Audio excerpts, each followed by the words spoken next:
नमस्कार, मैं हूं ब्रजेश चौक से और आप देख रहे हैं हमारा खास कार्यक्रम सत्ता के सारथी। और आज सारथी हैं एडिशनल एसपी जोन 4 के दिनेश कौशल जी। हम उनसे आपकी मुलाकात कराएंगे। दिनेश कौशल जी के बारे में पहले हमें थोड़ी सी जानकारी दे दूं आपको। वो 18 एनकाउंटर में उनकी भूमिका रह चुकी है। भोपाल में अभी पदस्थ हैं, इससे पहले जबलपुर, ग्वालियर, सागर जैसे महत्वपूर्ण ज़िलों में उनकी पोस्टिंग रही है।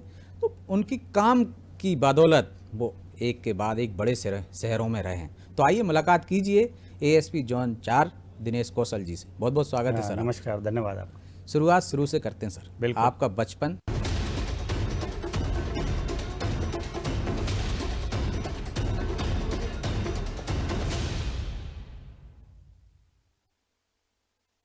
नमस्कार, मैं हूं ब्रजेश चौक से और आप देख रहे हैं हमारा खास कार्यक्रम सत्ता के सारथी। और आज सारथी हैं एडिशनल एसपी जोन 4 के दिनेश कौशल जी। हम उनसे आपकी मुलाकात कराएंगे। दिनेश कौशल जी के बारे में पहले हमें थोड़ी सी जानकारी दे दूं आपको। वो 18 एनकाउंटर में उनकी भूमिका रह चुकी है। भोपाल में अभी पदस्थ हैं, इससे पहले जबलपुर, ग्वालियर, सागर जैसे महत्वपूर्ण ज़िलों में उनकी पोस्टिंग रही है। तो उनकी काम की बदौलत वो एक के बाद एक बड़े शहरों में रहे हैं। तो आइए मुलाकात कीजिए एएसपी जोन 4 दिनेश कौशल जी से। बहुत बहुत स्वागत है सर। नमस्कार, धन्यवाद आपका। शुरुआत शुरू से करते हैं सर। बिल्कुल। आपका बचपन छतरपुर में कहाँ और कैसे बीता और पारिवारिक पृष्ठभूमि कैसी थी? मेरा जन्म छतरपुर में ही हुआ था जी। और हम लोग एक भाई और एक बहन थे। पिताजी अपना बिजनेस करते थे, अपनी कपड़े की दुकान थी उनकी। जी। फिर नेचुरली हम लोग संयुक्त परिवार में थे। जी। सारे चाचा जी और दादाजी सब लोग साथ में ही रहते थे। हम्म। तो उस दौरान पे पढ़ाई को बहुत ज़्यादा महत्व तो नहीं दिया जाता था। हम लोग भी अपना खेल वेल में जितना पढ़ गए तो पढ़ गए।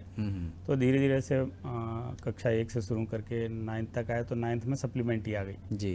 तो लग रहा था कि पढ़ाई कुछ ज़्यादा है, मैथ वेर टफ है। मैथ में ही सप्लीमेंट्री आ गई। जी। तो मैं पिताजी बोले यार तुम ऐसे पढ़ोगे तो दुकान पे बैठा दिया जाएगा। तो हम कहे तो बड़ी आफत है, दुकान में बैठो। तो मुझे अच्छा नहीं लगता था। जी। तो फिर मैंने उसके बाद सप्लीमेंट्री दी, पास हो गया 9th में। फिर हमने जोर दिया और फिर पढ़ाई हुई तो आगे जाके अच्छे परफॉर्मेंस भी आ गई। जी। फिर हम लोग जब ग्रेजुएशन कर रहे थे तो ग्रेजुएशन के दौरान ही अपनी नॉर्मल जो बीएससी होती है वो करा और उसके बाद हम लोग का फिजिक्स में एडमिशन हो गया। पहले आपने पीएचडी भी की है? हाँ, फिजिक्स में मैं बता रहा था, फिजिक्स में एडमिशन लिया एमएससी में। तो फिर एक दोस्त हमारा साथ में एमएससी के साथ कहीं और जाने लगा। अच्छा। तो हमने कहा भैया कहाँ जा रहा है? तो उसने बताया कि यहाँ पीएससी की तैयारी कर रहा हूँ और वहाँ जा रहा हूँ। वो बड़ा खास दोस्त था और एक ऐसा था कि चलो छिप के तैयारी कर रहा। तो मैंने कभी पता नहीं क्या है, तो मैं भी फिर जाके और तैयारी की मैंने भी। तो फिर पता पड़ा कि मैं निकल गया और वो रह गया। तो ये भी था। फिर पढ़ाई में एक्चुअली आपको पहले पीएससी के बारे में कोई जानकारी नहीं पहले मेरे को पीएससी के बारे में कोई जानकारी नहीं थी। सिर्फ सिंपल पढ़ाई के दौरान भी यही था कि चलो अच्छा है बन जाएंगे। तो क्या बनना चाहते थे? अब मुझे तो यही लगा कि टीचर ही बन जाएंगे, क्योंकि अब इतना ज़्यादा क्वालिटी मुझे लगी नहीं कि भाई हम बहुत ज़्यादा वो था। पर शुरू से एक जैसे एनसीसी हमने ले रखी थी, एनएसएस ले रखा था। तो एनसीसी बड़ी अच्छी चीज़ है। उसमें आपके प्रति एक तो देश के प्रति आकर्षण होता है, यूनिफॉर्म जॉब के प्रति आकर्षण होता है और वो लोग कई चीज़ें ऐसी सिखाते हैं जिससे आपका पूरा दिशा ही बदल जाती है। अनुशासन और जैसे जो युवक जो भी छात्र जिनके पास जो दिशा का अभाव है, एवरेज स्टूडेंट है, उनको ये नहीं लगता कि यार हम किस दिशा में जाएं।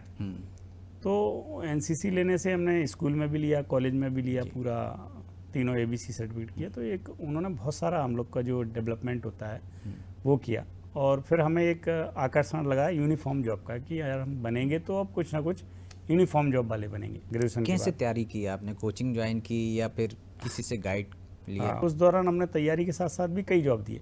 तो मैंने शुरू में पटवारी की नौकरी भी की। जी। अच्छा। जैसे हम बीएससी कर रहे थे तो पटवारी भी लग गई हमारी, एक ही पोस्ट थी उस समय, तो किस्मत से वो भी हो गया। जी। तो हमने 3 महीने की ट्रेनिंग भी करी।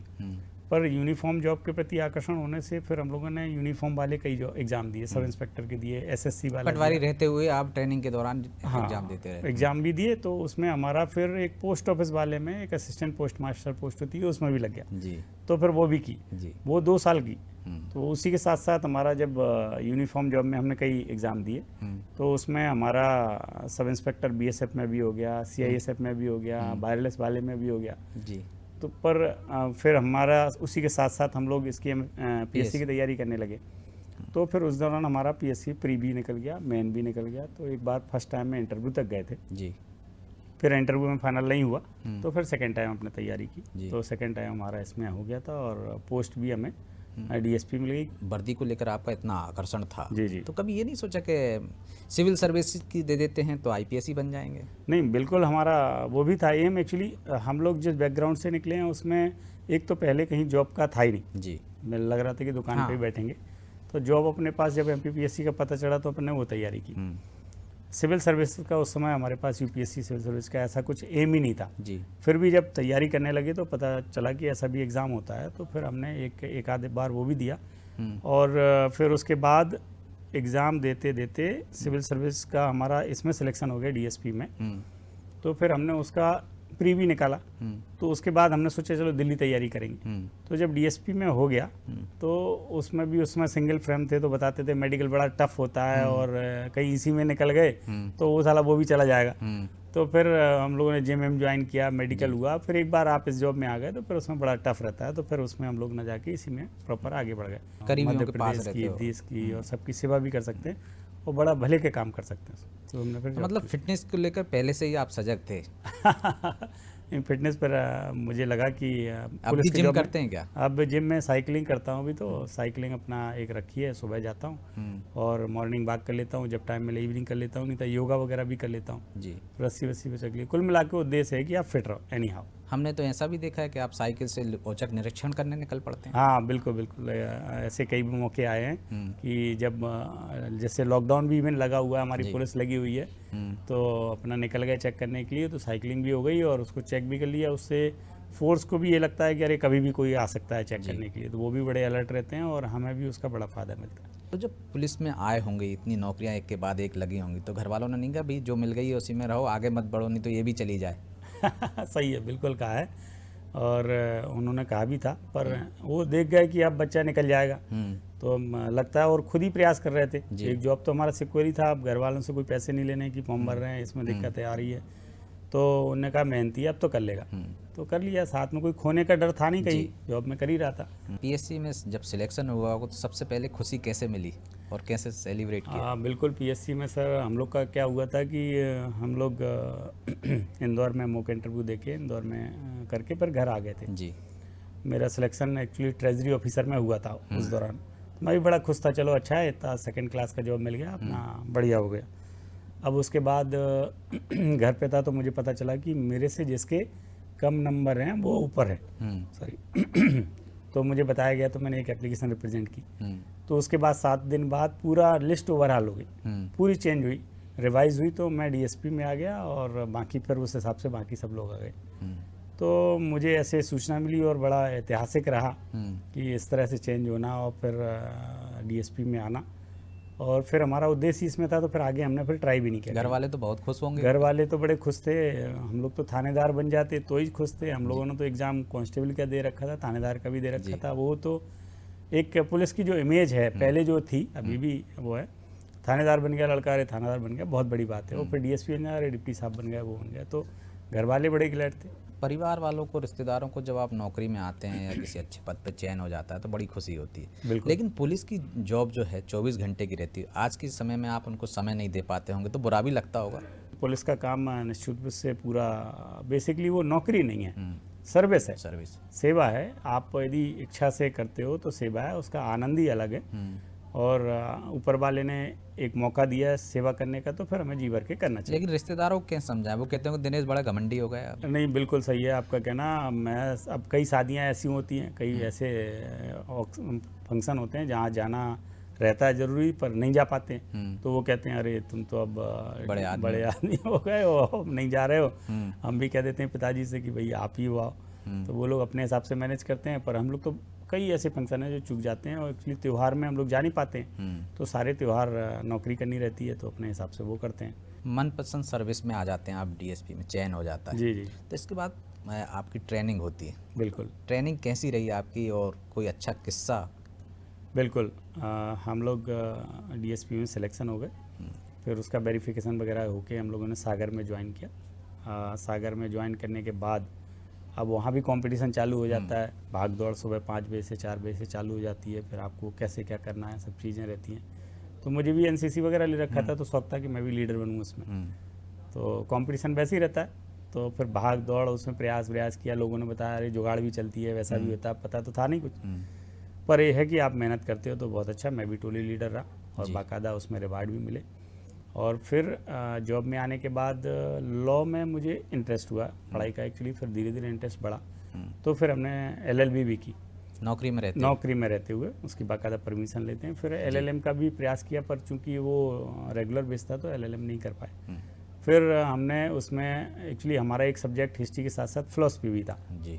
तो फिलॉसफी एक बड़ा अच्छा सब्जेक्ट है, मतलब पढ़ने में भी हम लोग जब देखने में बड़ा छोटा सिलेबस था, उसकी बड़ी इंटरेस्टिंग स्टोरी है।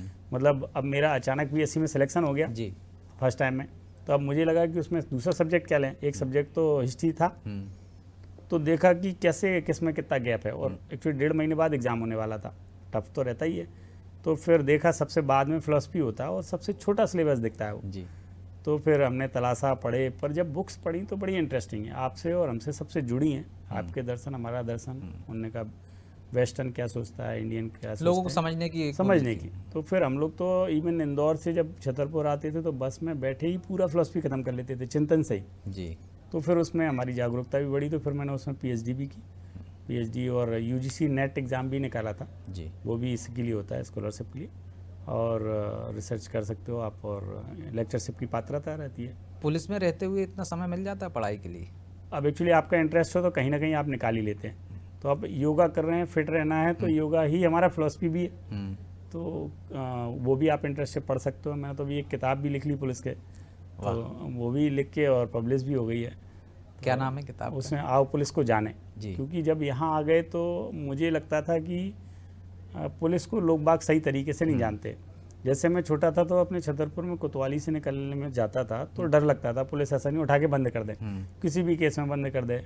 तो जब पुलिस में नहीं थे, इससे पहले कभी पुलिस से वास्ता पड़ा है क्या? नहीं पड़ा, पर ये था कि पुलिस आते जाते देखते थे, मेरा ड्यूटी में लगी कि क्रिमिनल को उठा, डर लगता था पुलिस, डर लगता था। कोतवाली हमारे घर के पास ही था, तो वहाँ से जैसे हम लोग खेलते हुए निकलते थे तो डर लगता था, ऐसा नहीं कोई लड़ाई हो गई तो बंद कर दें, या कुछ झूठे में भी बंद कर दें। उस डर की वजह क्या थी? कोई डराता था क्या घर में? नहीं, एक्चुअली मुझे जो लगा उसके पीछे ऑब्जर्वेशन ये था कि मैं सीरियल देखा या टीवी देखी जी, तो उसमें जो पुलिस का रोल दिखाते हैं वो बड़ा नेगेटिव दिखाते हैं, मार रही है, पकड़ रही है, किसी को झूठा बंद कर रहे हैं, किसी को कुछ कर रहे हैं, तो निकलने में डर लगता था कि भाई ऐसा ऐसा है। तो फिर मुझे लगा कि जब आ गया जॉब में, अनुभव भी हो गया, तो ये धारणा बदल गई? धारणा बदल गई। पुलिस बहुत मेहनत करती है, सारा जो पब्लिक का काम है, कुछ भी हो पुलिस सबसे पहले है, क्योंकि यूनिफॉर्म जॉब आपको दिख रही है सड़क पे, किसी भी विभाग का काम हो वो अपेक्षा करते हैं कि पुलिस उसको कर ले। तो सबसे पहले आप देखोगे किसी के साथ कोई भी घटना होती है तो वो थाने में जाता है जी, और फिर पुलिस उसका उतना सुनता भी, सुनवाई भी करते हैं, सब चीज़ें करती हैं। कुछ एक आध दो रहती हैं, जैसे 5 उंगलियां बराबर नहीं है तो उसमें फिर छवि खराब होती है, अदरवाइज बहुत अच्छी पुलिस। तो आपने कैसे देखा, वो अपनी किताब का सार कैसे बताएंगे, यदि 5 चीज़ें कि पुलिस को कैसे जाने? अब वो उसमें फिर हमने ये कहा कि पुलिस को लोग बाग जो जान रहे हैं, वो छवि जो बनी हुई है मस्तिष्क में, वो सीरियल्स जो देख रहे हैं या फिल्में देख रहे हैं, क्योंकि 90% लोग का पुलिस से रिलेशन ही नहीं पड़ता, सामने नहीं होता है, तो वो जो देख रहा है, सुन रहा है, वही है। न्यूज़ में भी हमें ज़्यादातर नेगेटिव खबरें मिल रही हैं जी, तो उनको कौन बताएगा क्या चीज़ है, और कई लोग उसकी हायरार्की भी नहीं जानते हैं कि ये कांस्टेबल है, ये हेड कांस्टेबल है, ये SCM है हमारा, ये SI है, ये TI है, तो उसको थाने में जाने के भी डर लगता है कि भाई वो जाके किससे मिलेगा और कैसे FIR कर सकती है। तो वो सब चीज़ें उसमें हमने लिखी। एक तो हायरार्की लिखी है कि भाई आप ये कांस्टेबल है, यदि आपकी ये नहीं सुनते हैं तो आप हवलदार है, आप ASI है, TI हैं, TI भी नहीं सुनते हैं, CSP हैं, एडिशनल SP हैं, जिले के SP साहब हैं, और यहाँ तो मुखिया भी है, सब लोग आप जा सकते हो, बात कर सकते हो, अपनी सुनवाई आपकी हो जाएगी। हम देखते हैं कि यदि लोग पुलिस थाने भी जाते हैं जी तब भी वो संतुष्ट नहीं होते हैं, और वो भी एक वजह है, और पुलिस का व्यवहार सबसे ज़्यादा महत्वपूर्ण रखता है इसमें। यदि कोई जाता है तो उसको उस हिसाब से ट्रीटमेंट नहीं मिलता है, इस कारण पुलिस की छवि भी खराब होती है, क्योंकि जो लोग जाते हैं वो भी संतुष्ट नहीं होते हैं। बिल्कुल सही है आपका कहना, पर ऐसा पूर्णतः सही नहीं है। ये बात सही है कि हमारे पास जो आ रहा है वो दुखी आ रहा है, हमारे पुलिस से उसका रिलेशन है या नहीं है, या हम लोग कितना कुछ कर पाते हैं वो नहीं है, पर यदि बात ही उससे अच्छे से कर ली जाए जी, तो उसका कम से कम काफ़ी चीज़ें रिलैक्स हो जाता है और वो संतुष्ट हो जाता है। तो उसमें हम अभी सब जगह हमारे यहाँ यही ट्रेनिंग होती है, हम लोग भी जा के बताते हैं सब जो नीचे वाला स्टाफ है जहाँ पब्लिक जाती है कि आप लोगों से व्यवहार अच्छा करें। अब तो काफ़ी सुधार है, जो भी आ रहा है, सुनवाई हो रही है, सबका ऑनलाइन वो हो रहा है, रजिस्ट्रेशन हो रहा है। तो इसमें एक तो ये लगातार प्रोसेस है, क्योंकि जो सामने वाला और वो तो चाह रहा है कि हमारा अभी काम हो जाए, और पुलिस वालों की एक क्षमता है जी, तो और उनका एक दायरा है, कानून के दायरे में और काम कर सकते वो उसके उसमें आना भी चाहिए। तो वो अपने हिसाब से समझाते हैं। अब किसी की दी लड़की चली गई तो उसमें थोड़ा हो सकता है टाइम लग जाए, हो सकता है तत्काल मिल जाए, या किसी की लड़ाई हो गई तो आरोपी तुरंत भी मिल सकता है। अब वो चाहते हैं कि नहीं, वो तो फांसी चढ़ना चाहिए, वो भी काम पुलिस का करे।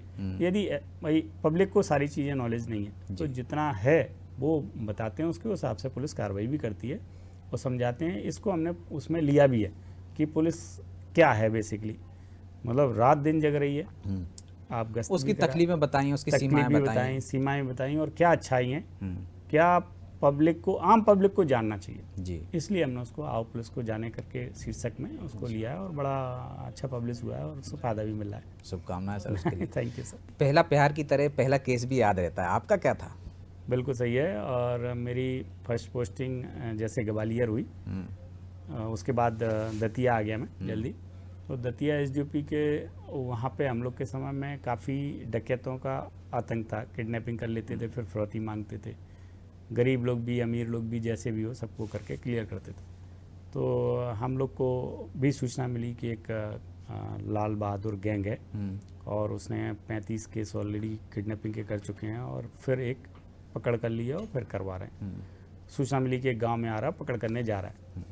तो फिर हम लोग अब एक्चुअली सूचना तत्काल थी तो हम लोग गए, बड़ौनी थाना लगता था वहाँ दतिया में। तो जो 2-4 लोग मिले उनको लेके संबंधित मुखबिर ने जहाँ बताया था वहाँ लग गए।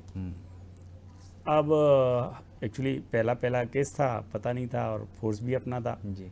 अब वो पहाड़ी पे घर था जहाँ पे आने वाला था, या हम लोग नीचे लगे, वहाँ एक्चुअली गांव था तो लोग बाग गंदगी भी कर देते थे जी। तो हम लोग रात भर लगे रहे, अल्टीमेट वो नहीं आए। पता चला कि अब आया कि नहीं आया, तो हमारा ड्राइवर बोला, अब एक्चुअली स्टाफ कम था तो ड्राइवर भी था, गनमैन भी था, 2-4 लोग और थे कि साहब हम तो अब देख के आते हैं वहाँ। तो वो गया और वहाँ से बस्ट फायर हुआ, उसका कंधा पूरा पार हो गई गोली, पूरी गाल खून खून करके निकला और उसकी एसएलआर भी अंदर छूट गई जो गन लेके गया था। अब मुझे लगा इसने तो मरवा दिया, अब इनकाउंटर तो कुछ हुआ नहीं और जी और कुछ हो जाएगा, पहला केस है, बड़ा बोला। तो फिर हमारा स्टाफ भी जो भी था एक्चुअली रात भर का जगह था। तो जब फायरिंग हुई सामने वाले की तरफ से तो वो भी इधर उधर हो गए। अब चिल्ला भी नहीं सकते हैं क्योंकि पूरा गांव भी दिन हो गया था, तो गांव भी पूरा जग गया। अब हम लोगों ने फिर उसके बाद क्या किया कि घेराबंदी करके जो उसका पेट्रोल एरिया था, तो हम लोग गोल गोल घूम के चिल्लाए जिससे उसको लगे कि बहुत सारा बल आ गया, बल है। तो वो ये अच्छा रहा कि वहाँ से भाग नहीं पाए या किसी और को नहीं मार पाए। फिर बाकायदा हम लोग के जो साथ बल था, हम लोगों ने उसके साथ उनको बाकायदा फिर जो ललकार लगाते हैं कि भैया हाजिर हो जाओ फलाना, ऐसा करके फिर उन्होंने फायरिंग नहीं रोकी तो हम लोगों ने ही मारा। तो उसमें 2 डकैत उसके पूरे क्या, बड़ी विदेशी राइफल और बड़े अच्छे कारतूस, अन्य हथियार मिले। मतलब और पहला केस ही इनकाउंटर का था और आपने तो एक के बाद एक 19 इनकाउंटरों में भागीदारी की। फिर उसके बाद अनुभव हो गया कि कैसे क्या करते हैं। फिर 18 इनकाउंटर हुए, उसमें कई डकैत भी धराशायी हुए। उसी में मुझे फिर दतिया वाले केस में माननीय महामहिम राष्ट्रपति महोदय द्वारा गैलेंट्री मेडल भी मिला, जो कि बहुत अमूल्य होता है, वो मिला। फिर उसके बाद हम लोग सागर भी रहे, CSP सागर, तो वहाँ पे भी इनकाउंटर में 15 साल से फरार था। इतने इनकाउंटर किए हैं आपने या मुठभेड़ों में रहे हैं, कभी डर नहीं लगा कि गोली मुझे भी लग सकती है? जी तो सर गॉड गिफ्ट है, मेरे को उसमें डर तो बिल्कुल नहीं लगता है, क्योंकि जब हम लोग इनकाउंटर किए हैं कई गोलियां हम लोग के इधर उधर से भी निकली।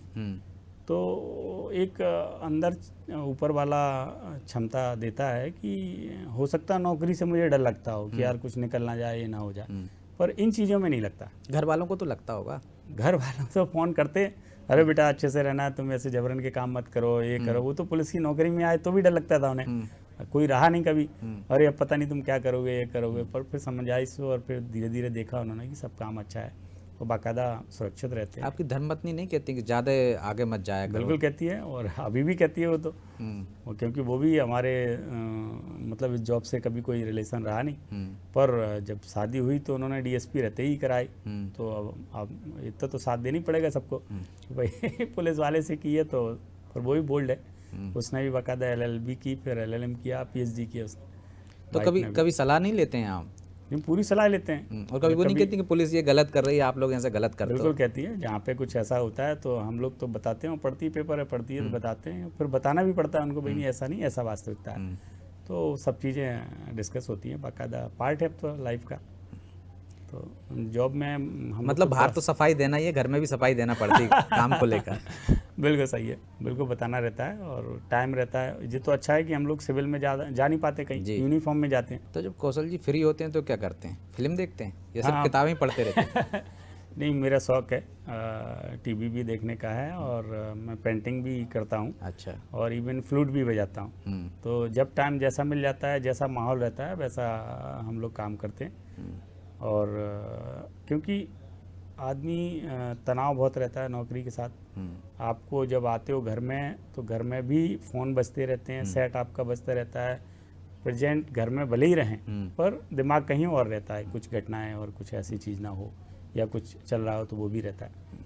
तो वो सब तारतम्य बैठाते हैं अपन लोग और बढ़िया काम करते हैं, बच्चों को समय भी देते हैं साथ साथ। दिनेश कौशल का कौशल किसने निखारा पुलिस महकमे में, या किसने पहचाना? बिल्कुल सही है। इसमें एक तो सबसे पहले घर वालों ने हमारा बड़ा साथ दिया। हमारे माँ बाप, चाचा चाची और जो पत्नी है, हमारा परिवार है, इन लोगों ने कभी भी ऐसा नहीं कहा कि आप दूसरे जॉब की तरह 8 घंटे की जॉब करो या सुबह जाओ शाम को आओ। पूरा रात भी जा रहे हैं, दिन में ही जा रहे हैं, रात में लेटे हैं, हम लोग साथ में लेटे हैं, सब बच्चे भी साथ में लेटे हैं, तो फ़ोन बज रहा तो डिस्टर्बेंस तो पूरे लोगों को होता है। सेट बज रहा, हम एकदम से उठ रहे हैं, निकल रहे हैं, खाना कभी खा रहे हैं नहीं खा रहे, तो उन्होंने बहुत साथ दिया। फिर हमारे जो भी ट्रेनिंग वाले साहब लोग हैं, हमारे गुरुजन हैं, जो गुरु रहे हमारे ट्रेनिंग में, उनका मैं बहुत बहुत साधुवाद देता हूँ। और हमारे जो SP हरिनारायण चारी साहब, IG साहब हैं, उन्होंने बहुत साथ दिया। एक हरी सिंह यादव साहब पहले हमारे SP साहब रहे हैं, वो उन्होंने मुझे बाकायदा AD काफ़ी सिखाई है। सुरेंद्र सिंह साहब जो DG होकर रिटायर हुए, उन्होंने बहुत AD हम लोग को ट्रेन किया, उस समय हमारे IG थे वो। और भी बहुत सारे अधिकारी हैं वर्तमान में हमारे साथ जो भी हैं, सब लोग बड़ा साथ देते हैं। एक्चुअली आपका काम देखते हैं सब लोग, काम अच्छा है तो आपको सब पसंद करते हैं। तो हम लोग तो लगातार ही फील्ड में हैं और लगातार काम भी बड़े अच्छे ऊपर वाली कृपा से और टीम भावना से काम हुए। दिनेश जी, जब परेशान होते हैं या तनाव में होते हैं जी तो किससे बात करते हैं? बिल्कुल, पुलिस में बहुत तनाव है, नौकरी में बहुत तनाव है, निश्चित रूप से है। तो सबसे पहले तो यदि कुछ होता है तो मैं अपनी वाइफ से ही ये डिस्कस करता हूँ। पहले सारी चीज़ें बताते हैं तो वो बड़ा अच्छा सलाह देती है, क्योंकि पूरी चीज़ समझ रही होती है कि ऐसा है और ऐसा है। तो सही गाइडेंस उसने दिया और सही बात रखी, तो उसमें हमें अभी तक कहीं कोई दिक्कत नहीं है। एक पुलिस के बारे में आम धारणा है कि वो राजनीतिक दबाव में काम करती है, नेता मंत्रियों या अफसरों के कहने पे कार्रवाई करती है। आपकी क्या सोचना है? आप पे कभी ऐसा दबाव आया है क्या? अब उसको दबाव कह लो या कुछ कह लो, सभी के पास रहता है जी। पर हमारा उसमें सोचना स्पष्ट है कि यदि किसी जनप्रतिनिधि ने कुछ बोला है तो उनके पास भी कई लोग जाते हैं जी। तो वो गए तो उन्होंने उसमें फ़ोन किया संबंधित अधिकारी को जी। पर हमारा उसमें स्पष्ट कहना है कि आप उनको बिल्कुल सही चीज़ बता दें कि यदि कर सकते हैं तो आप बताइए कि हाँ इसमें कोई दिक्कत नहीं, हम करेंगे। क्योंकि पुलिस या तो ऑलरेडी वही कर रही होगी जो चाह रहे हैं। यदि कोई अपोजिट में फ़ोन आता है तो सामने वाले का भी पार्ट अपन को समझना चाहिए कि भाई वो जो बोल रहा है वो गलत क्यों है। तो अपन स्पष्ट, यदि हमारे पास पूरी चीज़ें हैं तो हम लोग बाकायदा बता देते हैं। यदि कोई हमारे जनप्रतिनिधि फ़ोन कर रहे हैं या कोई और हमारे वरिष्ठ अधिकारी भी फ़ोन कर रहे हैं, अन्य विभाग से भी फ़ोन आ रहे हैं कि हम सब देख लेते हैं और जो भी सही होगा करा देंगे। तो मुझे तो आज तक जॉब में कहीं ऐसी दिक्कत नहीं आई। और इवन जनप्रतिनिधि और इवन विपक्ष के या जो भी हैं, सब लोग बड़ा लाइक करते हैं और जब वहाँ से ट्रांसफ़र होता है वो कहते भी हैं और फ़ोन भी बाकायदा करते हैं कि सर आपने तो बहुत अच्छा किया था और हमें भी उससे दिक्कत है। क्योंकि सामने वाला यदि कोई सुन रहा है पूरी, उसकी बात ही सुन ले, वो हमारा काम ही है। तो बिल्कुल सुनना चाहिए, उससे बड़ा सफलतापूर्वक होता है और तनाव भी रिलैक्स होता है उसका। कभी नौकरी में ऐसा पल आया है कि किसी मामले को लेकर आप दुखी हों कि मैं नहीं कर पाया हूँ, या बेहतर कर सकता था, किसी को न्याय दिला सकता था? हाँ, ऐसे कई मामले आते हैं, बिल्कुल कई मामले आते हैं कि जैसे अपने विभाग से संबंधित नहीं है तो हमने संबंधित विभाग को फ़ोन कर दिया, संबंधित विभाग से बात हुई, भाई आप इनका देख लीजिए, या वो चीज़ इतनी हो ही नहीं सकती है संभव, तो वो चीज़ सामने वाला चाहता है कि ये चीज़ हो जाए। तो पर ओवरऑल तो मुझे ऐसा कोई समझ में नहीं आया, क्योंकि पुलिस एक ऐसी चीज़ है यदि सामने वाले को बताते भी हैं विभाग को भी तो वो कर देते हैं, भले ही अपने विभाग से संबंधित ना हो। इवन दुनिया भर के काम अपन लोग कर लेते जी। हैं। तो ऐसी कोई ओवरऑल ऐसा कोई मतलब बिल्कुल ऐसा कोई केस हो तो वो समझ में नहीं आता है। अदरवाइज हम लोगों ने मदद की हो सकता है कुछ लोग संतुष्ट ना हुए तो वो अलग बात है। गुस्सा आता है आपको? गुस्सा खूब आता है जब कोई घटना ऐसी होती है जो बड़ी क्रूरता से हो, या बच्ची के साथ रेप विद मर्डर हो जाए, जी। या फिर कुछ अननोन मतलब वैसा होता है, तो लगता भी है कि कैसे नृशंस लोग हैं जो इतना क्रूर ढंग से किया, तो लगता है कि उनको भी अपन फांसी चटवा दें। तो उस तारतम्य में हम लोग फिर इन्वेस्टिगेशन पूरा करते हैं। बाकायदा कई लोग ऐसे हुए हैं जो आजीवन कारावास और फांसी भी हुई है। जी। तो सारी चीज़ अभी आपको आदेश खामरा वाली केस याद होगा, उसमें हम लोगों ने सिंपल सा एक मर्डर हुआ था हमारे बिलखरिया थाने में, तो उसके तारतम्य उसके तार से फिर हम लोग मिश्रौद और फिर उस आदेश खामरा तक पहुँचे। जब उस टीम को पकड़ा तो पता चला कि छोटे से काम के लिए कुछ नहीं और बड़ा आम आदमी को मारना कितना आसान है। ट्रक जा रहा है, उसमें हाथ देते हैं कि भैया हमें बैठा लो, 200 रुपये ले लेना, वो बैठा लेता है और उसका मर्डर कर देते हैं, ट्रक भी लूट लेते हैं, माल भी लूट लेते हैं। तो जिसका माल था या जो ट्रांसपोर्ट वाला था उसने ड्राइवर के खिलाफ FIR की कि साहब वो हमारा माल लेके चला गया और माल भी नहीं मिला और ट्रक भी नहीं मिला। तो 5-6 FIR ऑलरेडी हमारे जोन 2 में पेंडिंग थी, माल भी नहीं मिला था। फिर उसके बाद उनकी डेड बॉडी मिली। फिर लेकिन इस मामले में कोई चश्मदीद तो सिर्फ एक छतरपुर का ही निकला था? नहीं, और भी निकले हैं उसमें जी। और भी निकले हैं और बड़े अच्छे एविडेंस कलेक्ट हुए हैं। बाकायदा कई उसकी घटनाएं ट्रायल में हैं, चल रही हैं। तो ऐसे में पूछा नहीं आपने उसको मारने में हाथ नहीं कांपते थे उसके? उससे जब बात हुई तो वो तो खिलौना टाइप कि आदमी को मारना कितना आसान है। उसने कई चीज़ें बताई कि भाई जब हम लोग मंडी में कहीं चले जाते हैं और देख लेते हैं कि इसमें माल क्या लदा है और फिर कहाँ जाना है। तो किसी के साथ भी आजकल व्यवहार तो ऐसी चाय पी के बैठ जाओ तो व्यवहार बन जाता है, पूछ लो जानकारी मिल जाती है। जी। तो उसने कहा यार हमें भी छोड़ दो, तो कुछ उसने चाय में मिला दिया। तो कुछ ऐसे जो ड्रग्स होते हैं नींद वाली कि थोड़ी देर बाद नींद आती है तो वो चलता है, तो 10-15 मिनट में निकल जाता है, फिर उसके बाद वो नींद आती है तो वो चलाने लगता है और फिर उसके बाद उसका मर्डर कर देता है किसी पुलिया उलिया के नीचे। तो उसने बताया कि वो काम फिर उसको आसान लगने लगा। तो उसने कई घटनाएं करी हैं, उसके साथियों ने भी करी हैं। तो उसको बिल्कुल उसका अफसोस नहीं हुआ और बाकायदा फिर हम लोगों ने उसका पूरा सारा साक्ष्य वाक्य करके चालान किए और कार्रवाई की। तो ये थे दिनेश कौशल, जिन्होंने कहा कि मैं सेवा की भावना से नौकरी में आया हूं, ना कि नौकरी करने के लिए। 34 हत्याएं करने वाले सीरियल किलर का खुलासा करने वाले ऐसे अफसर से आपको मुलाकात कराई। अगली बार सत्ता के सारथी में हम किसी नए अफसर के साथ हाजिर होंगे। तब तक के लिए मुझे इजाज़त दीजिए। नमस्कार।